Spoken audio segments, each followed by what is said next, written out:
Summary writing HSC স্টুডেন্টদের জন্য খুব ইম্পর্টেন্ট একটা টপিক, কারণ সামারিতে 10 মার্কস থাকে। এই 10 মার্কসের মধ্যে তোমরা চাইলে 8 থেকে 9 ইজিলি অ্যাচিভ করতে পারো। সেজন্য জানা থাকতে হবে কিছু টেকনিক এবং রেগুলার বেসিসে প্র্যাকটিস করতে হবে। তো সেই টেকনিকগুলো কি কি, কিভাবে আমরা একটি সুন্দর সামারি লিখতে পারি, সেই সব বিষয় নিয়েই আজকের আলোচনা। আজকের ভিডিওতে আমরা সামারি রাইটিং এর টেকনিক নিয়ে আলোচনা করব, সেই সাথে একটি সামারি লিখে দেখাবো কিভাবে সহজ ও সুন্দর করে একটি সামারি লিখতে হয়। So let's get started.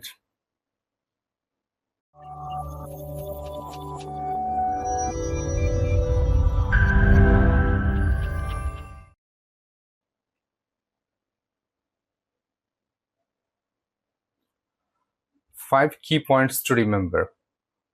অর্থাৎ একটি সুন্দর সামারি লেখার জন্য আমাদের 5টি কি পয়েন্টস মনে রাখতে হবে। সেগুলো হচ্ছে নাম্বার 1, টপিক সেন্টেন্স। টপিক সেন্টেন্সটা কি? এখানে বলা হচ্ছে ইন্ট্রোডিউস দ্য টপিক, অর্থাৎ টপিকটাকে ইন্ট্রোডিউস করাতে হবে। এই টপিক সেন্টেন্সটা সবচেয়ে ইম্পর্টেন্ট সামারি রাইটিং এর ক্ষেত্রে। ইনফ্যাক্ট যে কোনো রাইটিং এর ক্ষেত্রেই টপিক সেন্টেন্স খুবই ইম্পর্টেন্ট। এই টপিক সেন্টেন্সে আসলে কি থাকে? পুরো প্যাসেজটাকে একটি সেন্টেন্সের মাধ্যমে রিডারের সামনে তুলে ধরা, এটাই হচ্ছে টপিক সেন্টেন্স। একটি ভালো টপিক সেন্টেন্স লেখা আসলে খুবই চ্যালেঞ্জিং, বাট রেগুলার প্র্যাকটিস করলে আই হোপ যে তোমরা গ্রাজুয়ালি বুঝতে পারবে কিভাবে টপিক সেন্টেন্স লিখতে হয়। সেকেন্ড যে বিষয়টি আমাদের খেয়াল করতে হবে সেটি হচ্ছে একটি সামারি লিখতে হয় ইউজুয়ালি 1/3 অফ দ্য প্যাসেজ। একটি প্যাসেজের 1/3 মানে 3 ভাগের 1 ভাগ লিখতে হয়। যে প্যাসেজটি দেয়া থাকে তার 3 ভাগের 1 ভাগ আমরা লিখব। তবে ইউজুয়ালি এটা এক্স্যাক্টলি মানা সম্ভব হয় না। প্যাসেজ দেখে আমাদের কিছুটা অনুমান করে নিতে হবে, এবং এইচএসসিতে সাধারণত যে ধরনের প্যাসেজগুলো আসে সামারি রাইটিং এর জন্য, তাতে আমরা ধরে নিতে পারি 60 to 70 ওয়ার্ডস এর সামারি লিখলে আমাদের জন্য পারফেক্ট হবে। তো ইউজুয়ালি আমরা 60 to 70 ওয়ার্ডস এটাকে একটা স্ট্যান্ডার্ড ওয়ার্ড লিমিট ধরতে পারি। নাম্বার 3 যে বিষয়টা খেয়াল করতে হবে সেটা হচ্ছে 1 প্যারাগ্রাফ। অবশ্যই সামারিটা একটা সিঙ্গেল প্যারাগ্রাফের মধ্যে লিখতে হবে, কোনোভাবেই একাধিক প্যারা করা যাবে না। Number 4, no example, no quotation, no question. অর্থাৎ সামারিতে আমরা কোনো এক্সাম্পল দিতে পারবো না, কোনো কোটেশন মার্ক ইউজ করতে পারবো না, কোনো প্রশ্ন করতে পারবো না। কারণ হচ্ছে এটা হচ্ছে সামারি, সেখানে এক্সাম্পল দিতে গেলে সেটা আর সামারি থাকবে না, সেটা এক্সপ্লেনেশন হয়ে যাবে। আর নাম্বার 5, মোস্ট ইম্পর্টেন্ট, যেটা স্টুডেন্টরা ইউজুয়ালি করে থাকে, don't copy directly from the passage. Passage থেকে সরাসরি কোনো কিছু কপি করা যাবে না। এই 5টা পয়েন্ট যদি আমরা মেনে চলতে পারি তাহলে আই হোপ যে তোমরা সামারিতে একটা ভালো স্কোর করতে সক্ষম হবে। এখন আমরা একটা প্যাসেজের সামারি করে দেখাবো। সামারি করার জন্য প্যাসেজটি আমাদের আগে ভালো করে বুঝতে হবে। প্যাসেজটি বুঝার পর সেটি থেকে কিভাবে সামারি নিজে নিজে লিখতে পারবো সেই বিষয়টি নিয়ে আলোচনা করব। তাহলে ধৈর্য ধরে আগে একটু প্যাসেজটি বোঝার চেষ্টা করতে হবে, তারপর আমরা সামারি লেখার টেকনিকগুলো আলোচনা করব। এখন আমরা যেই প্যাসেজটির সামারি করে দেখাবো এটি হচ্ছে ইউনিট 3 লেসন 4 খনার যে প্যাসেজটি আছে সেই প্যাসেজটি। আগে আমরা প্যাসেজটি ভালো করে বোঝার চেষ্টা করি। The mystery that connects seasons with soil and crops with rain was no secret to her. এখানে মিস্ট্রি শব্দের অর্থ হচ্ছে রহস্য, আর সিক্রেট শব্দের অর্থ হচ্ছে গোপন। তাহলে দ্য মিস্ট্রি অর্থাৎ রহস্য that connects seasons with soil, অর্থাৎ সিজনস বা সময় বা ঋতু এর সাথে সয়েলের মাটির যে সম্পর্ক, এবং ক্রপস অর্থাৎ ফসলের সাথে রেইন বা বৃষ্টির যে সম্পর্ক, এই বিষয়টা, এই যে রহস্যটা, এটা তার কাছে গোপন ছিল না, সিক্রেট ছিল না। শি রিয়েলাইজড, সে বুঝতে পারত। কি বুঝতে পারতো? দ্য ইন্টারডিপেন্ডেন্স। ইন্টারডিপেন্ডেন্স মানে হচ্ছে আন্তঃনির্ভরশীলতা। That links people and climate, অর্থাৎ মানুষের সাথে ক্লাইমেটের বা জলবায়ুর যে ইন্টারডিপেন্ডেন্স বা আন্তঃনির্ভরশীলতা, এই বিষয়টা সে বুঝতে পারত। ইন মিরিয়াড ওয়েজ, মিরিয়াড শব্দের অর্থ হচ্ছে অসংখ্য, অর্থাৎ মানুষের সাথে ক্লাইমেটের যে অসংখ্য জায়গায় যেই ইন্টারডিপেন্ডেন্স আছে বা আন্তঃনির্ভরশীলতা আছে, এটা সে বুঝতে পারত। She was Khana. সেটা হচ্ছে খনা। অর্থাৎ যার কথা আমরা বললাম যে হচ্ছে সিজনের সাথে সয়েলের এবং ক্রপসের সাথে রেইনের কানেকশন বা মিস্ট্রিটা যে বুঝতে পারতো, এবং মানুষের সাথে ক্লাইমেটের যে ইন্টারডিপেন্ডেন্স এই বিষয়টা যে বুঝতে পারতো, সে হচ্ছে খনা। তার মানে বোঝাই যাচ্ছে Khana was an extraordinary girl, যার মধ্যে কিছু এক্সেপশনাল কোয়ালিটি ছিল। The mythical story of Khana is deeply rooted in Bangla folklore. Mythical story শব্দের অর্থ হচ্ছে পৌরাণিক গল্প। অর্থাৎ খনার বিষয়ে যে একটা পৌরাণিক গল্প প্রচলিত আছে, is deeply rooted. Deeply rooted মানে হচ্ছে গভীরভাবে সেটা নিহিত আছে। ডিপলি শব্দের অর্থ গভীরভাবে, রুটেড মানে এখানে নিহিত থাকা। তাহলে খনার এই গল্প গভীরভাবে নিহিত আছে আমাদের বাংলা ফোকলোরে বা গ্রামীণ সাহিত্যে।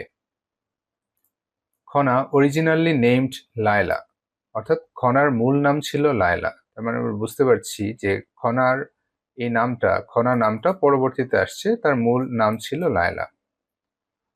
ওয়াজ অ্যান ইনক্রেডিবল ওম্যান, সে ছিল ইনক্রেডিবল ওম্যান। ইনক্রেডিবল শব্দের অর্থ হচ্ছে অবিশ্বাস্য, অর্থাৎ সে অবিশ্বাস্য একজন নারী ছিল। With a gift for predicting weather. কেন অবিশ্বাস্য ছিল? কারণ সে প্রেডিক্ট করতে পারতো। প্রেডিক্ট করার শব্দের অর্থ হচ্ছে ভবিষ্যৎবাণী করা। সে ওয়েদার প্রেডিক্ট করতে পারতো, অর্থাৎ আগে থেকেই বলে দিতে পারতো ওয়েদারের কি অবস্থা, সামনে ওয়েদারের কি অবস্থা হবে। And understanding the ways of farming, এবং সে ফার্মিং এর যে বিষয়গুলো সেগুলো সে বুঝতে পারতো। Her wisdom was shared through memorable rhyming verses known as Khana's words or খনার বচন।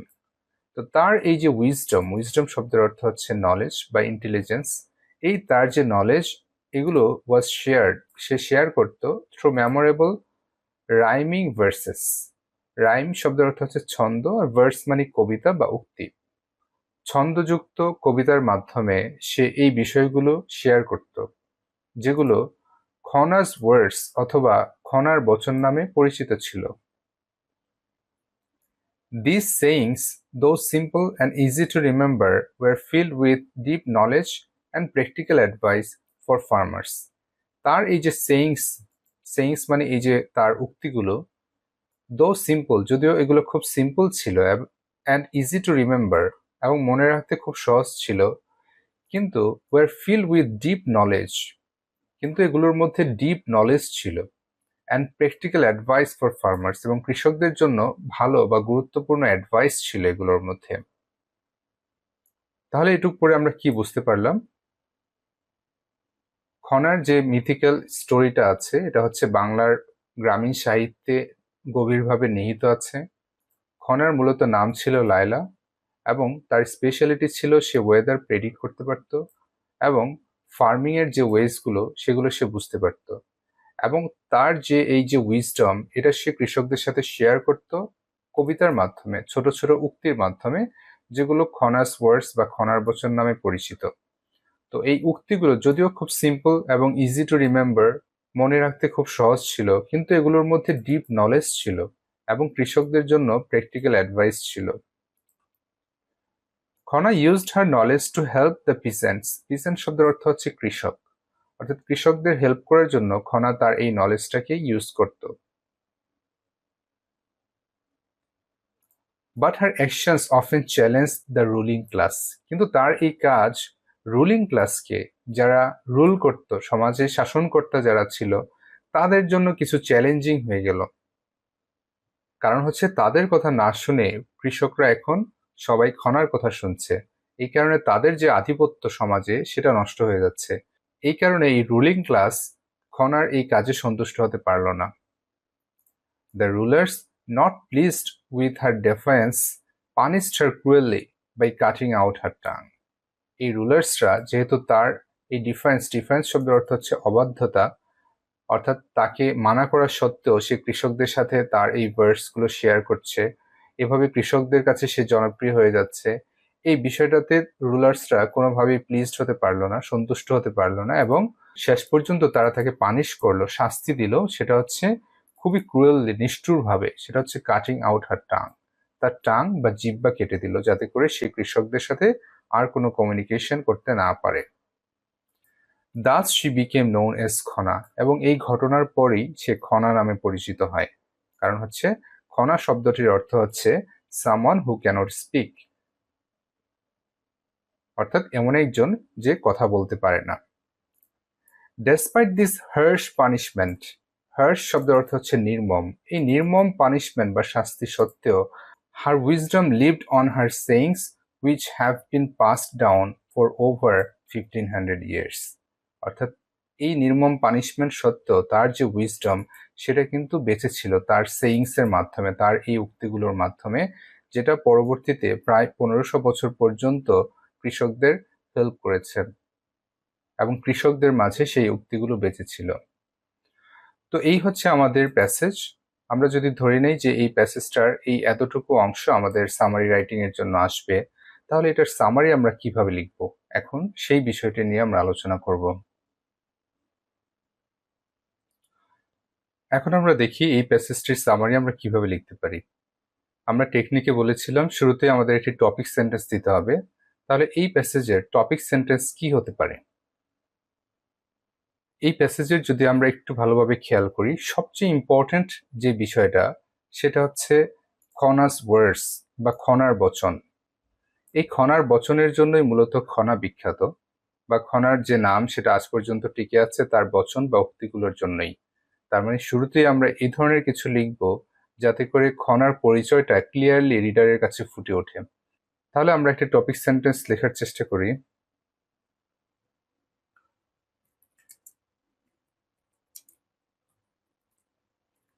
The given passage is about Khana. এতটুকু আই থিঙ্ক তোমরা সবাই লিখতে পারবে। এই প্যাসেজটি খনা সম্পর্কিত। যে কোনো ব্যক্তি নিয়ে যদি কোনো সামারি আসে তাহলে আমরা এই ধরনের একটা স্টার্টিং দিতে পারি, কিন্তু এতটুকু দিলেই হবে না, এর সাথে আমাদের ইম্পর্টেন্ট ইনফরমেশন দিতে হবে যাতে খনা সম্পর্কে ক্লিয়ারলি রিডার বুঝতে পারে যে খনা আসলে কে। তাহলে এর সাথে আমরা যদি একটু হু দিয়ে কানেক্ট করে দেই, তো খনা আমাদের কাছে তার বচনগুলোর জন্য বা তার উক্তিগুলোর জন্য বিখ্যাত বা পরিচিত, এই কথাটা যদি আমরা লিখি তাহলে the given passage is about Khana who is widely known, যে হচ্ছে ব্যাপকভাবে পরিচিত। কেন পরিচিত? ফর হার ভার্সেস, তার উক্তিগুলোর জন্য, এবং তার উক্তিগুলো কি নামে পরিচিত? নোন অ্যাজ খনার বচন।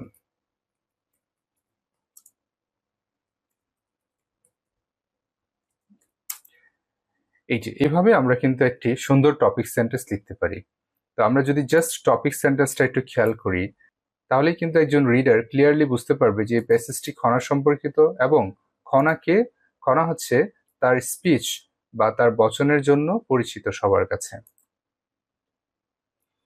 এবার আমরা আসি, এরপর আমরা কোথায় যাব, কোত্থেকে লেখা শুরু করব? আমরা কি এই যে শুরুতে যে আছে দ্য মিস্ট্রি, এখান থেকে লেখা স্টার্ট করব নাকি কোত্থেকে লেখা স্টার্ট করব? এই বিষয়টা নিয়ে সবার মধ্যে একটা কনফিউশন তৈরি হয়। এখন আমাদের গল্পের শুরুতে চলে যেতে হবে। আমরা খুঁজে বের করব এই গল্পটার শুরু কোথায়, অর্থাৎ খনার স্টার্টিংটা কোথায়। আমরা যদি এই গল্পের শুরু কোথায় সেটা যদি খুঁজতে যাই তাহলে কিন্তু আমরা সেটা পাবো এখানে, অর্থাৎ খনার পূর্ব নাম বা অরিজিনাল নাম ছিল লায়লা। তার মানে এখান থেকেই তার গল্প শুরু। তার মানে আগের কোনো কিছু আমি এখানে লিখতে পারবো না, যেহেতু টপিক সেন্টেন্সের পর আমার পুরো গল্পটা সাজিয়ে লিখতে হবে, সিকোয়েন্স অনুযায়ী লিখতে হবে, সুতরাং আমার এখান থেকে স্টার্ট করতে হবে। তাহলে Khana originally named Laila was an incredible woman who could predict weather. Suppose এই বিষয়টা আমি লিখতে চাচ্ছি, কিন্তু যেহেতু আমরা বলেছি যে প্যাসেজ হুবহু কপি করা যাবে না, এখানে সামান্য কিছু টেকনিক অ্যাপ্লাই করলেই আমি প্যাসেজ কপি না করেও এই ওয়ার্ডগুলো দিয়েই নতুন নতুন সেন্টেন্স লিখতে পারবো। সেটা কিভাবে? খনা originally named Laila, এটাকে যদি আমি এতটুকু যদি আমি একটা সেন্টেন্স বানিয়ে ফেলি, খনা was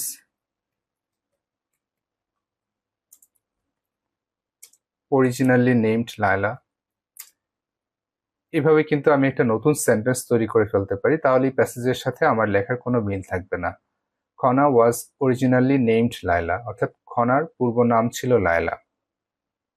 বাকি যে অংশটা আছে, ওয়াজ an incredible women, with a gift for predicting weather, এটাকে আমি নতুন একটা সেন্টেন্স তৈরি করতে পারি। সেটা কি? She was an incredible woman. She was an incredible woman who could predict weather. তাহলে কিন্তু আমার এখানে যে একটা সেন্টেন্স ছিল সেটাকে আমি দুইটা সেন্টেন্সে লিখলাম, বাট প্যাসেজের কোনো কিছু আমি কপি করলাম না। তাহলে Khana was originally named Laila. খনার মূল নাম ছিল Laila. She was an incredible woman who could predict weather. সে ছিল অবিশ্বাস্য একজন নারী যে ওয়েদার প্রেডিক্ট করতে পারত। এবার আমরা আসি, সে তো ওয়েদার প্রেডিক্ট করতে পারতো, তার এটা একটা উইজডম বা একটা কোয়ালিটি। এই কোয়ালিটি বা উইজডমটা আমরা জানি সে হচ্ছে কৃষকদের সাথে শেয়ার করত। এবং কিসের মাধ্যমে শেয়ার করত? ভার্সেস বা উক্তির মাধ্যমে শেয়ার করত। তাহলে এই বিষয়টা আমরা এরপর সিকোয়েন্স অনুযায়ী আসে, তাহলে সেটা যদি আমরা লিখতে চাই, তাহলে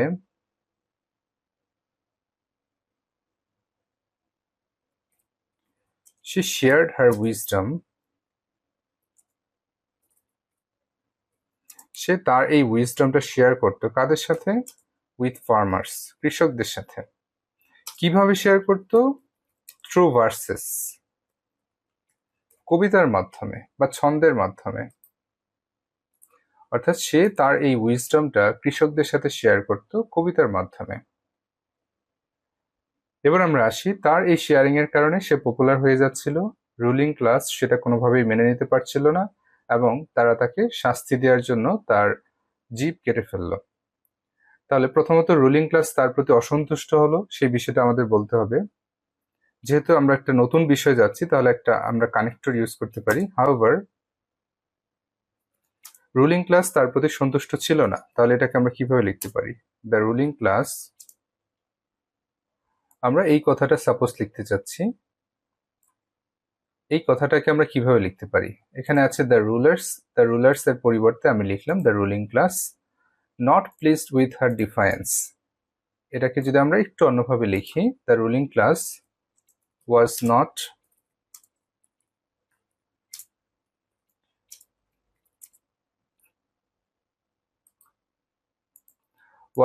pleased with her activities. অর্থাৎ রুলিং ক্লাস তার কার্যকলাপে কোনোভাবেই সন্তুষ্ট ছিল না। এবং সন্তুষ্ট না থাকার ফলে কি হয়েছে? তারা তার জিভ কেটে দিয়েছে। And cut out her tongue. তাহলে আমাদের সেন্টেন্সটি দাঁড়াচ্ছে, however the ruling class was not pleased with her activities and, এখানে প্রোনাউনটা আবার দিতে হবে, they cut out her tongue, এবং তারা তার জিভ কেটে দেয়। এবার আসি, তারপরে সে হচ্ছে খনা নামে পরিচিত হয়। তাহলে এই সেন্টেন্সটা আমাদের লিখতে হবে। তাহলে এখানে আছে দাস, দাস এর পরিবর্তে আমি দেন ইউজ করতে পারি, মানে তারপর। দেন she became known as Khana, এটাকে আমরা রেখে দিচ্ছি, she became known as Khana.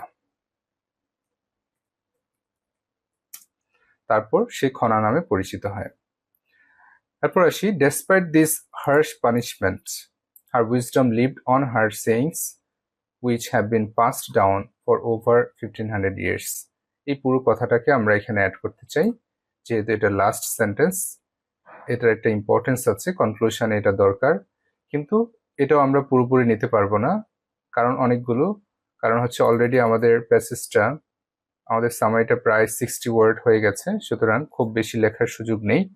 এখন আমরা এটাকে যদি একটু শর্ট করে লিখি, despite this punishment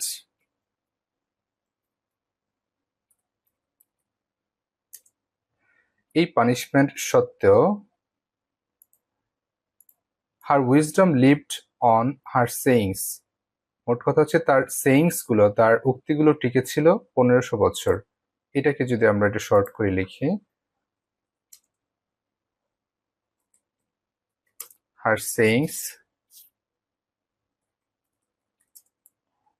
passed down for over 1500 years। অর্থাৎ তার এই পানিশমেন্ট সত্ত্বেও তার যে সেইংস গুলো এগুলো পরবর্তীতে প্রায় 1500 বছর কৃষকদের মাঝে টিকে ছিল। তাহলে এখন আমরা দেখি আমাদের এখানে টোটাল 72 ওয়ার্ডস হয়েছে, তার মানে 70 ওয়ার্ডস এর মধ্যে আমরা ধরতে পারি।